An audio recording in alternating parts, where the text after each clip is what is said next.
Okay story. Story का नाम क्या है? स्वार्थी चिड़िया। स्वार्थी चिड़िया, इसका मतलब है लालची चिड़िया। ओके ठीक है, तो हम स्टार्ट करते हैं। गांव की एक सड़क से दाल, चावल, गेहूं आदि से भरी हुई गाड़ियां जाती थी। तो क्या होता था, एक गांव था, उसके पास एक सड़क थी, वहां से क्या जाती थी? अनाज से भरी हुई गाड़ियां, जिसमें दाल, चावल, गेहूं आदि रखा रहता था। इन गाड़ियों से बहुत सारा अनाज सड़क पर गिर जाता था। इन गाड़ियों से क्या होता था? बोरियां जाती थी अनाज की, तो अनाज गिर जाता था। उस सड़क पर बहुत सी चिड़िया आती और पेट भर दाना खाकर चली जाती। और जहाँ पे अनाज गिरा होगा तो है ना, चिड़िया आएंगी। अगर हम चावल डालते तो चिड़िया आती है ना खाने। तो वैसे ही बहुत सारा अनाज गिरता था तो चिड़िया उसे खाना, उसे भूख लगी होती थी, वो खाने आती थी। हाँ डेली, जिस समय वो फ्लाई होके आती, उन्हें वो सर्च करती फूड और उसे खाने, उसको खाना मिलता और खा के चली जाती।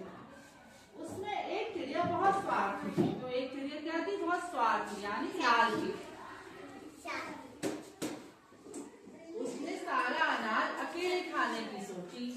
उसने क्या सोचा कि ये अनाज मैं अकेले खाऊंगी तो मुझे ज्यादा अनाज मिल जाएगा। तो उसने क्या सोचा, दूसरी जो चिड़ियाएं थी उसे उन्हें दूर करने की सोची कि वो दूर चली जाए। क्या किया उन्होंने? तो दूसरी चिड़ियाओं को दूर करने की सोची, ताकि चालाकी दिखाई, है ना। तो स्वार्थी चिड़िया ने बाकी चिड़ियों से कहा, अब यह सड़क सुरक्षित नहीं है। तो बाकी चिड़ियों से क्या कहा कि यह सड़क अब सुरक्षित नहीं है। यहाँ क्या होता है? यहाँ हर समय हाथी, घोड़े, शिकारी आदि की गाड़ियाँ आती रहती हैं। तो उसने बोला कि यहाँ पर क्या होता है कि हाथी, घोड़े और शिकारियों की गाड़ियाँ आती हैं, तो यह जो जगह है वो सुरक्षित नहीं है। यह सुनकर बाकी चिड़ियाएं डर गई और वहां से चली गई। तो है ना, अगर हमें किसी चीज से डर लगता है तो हम क्या वहां जाते हैं? अगर कोई हमसे कहेगा जंगल में शेर है, हम जंगल में जाएंगे? नहीं जाएंगे। वैसे ही क्या करा, बाकी चिड़ियाएं डर गई। अब उस सड़क पर सिर्फ स्वार्थी चिड़िया ही दाना चुगती।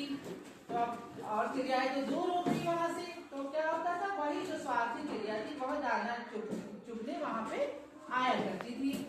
एक दिन जब वह दाना चुग रही थी, तभी वहां तेज गति से गाड़ी आ गई। तो क्या हुआ, जैसे ही वो दाना अपना दाना खा रही थी, चुग रही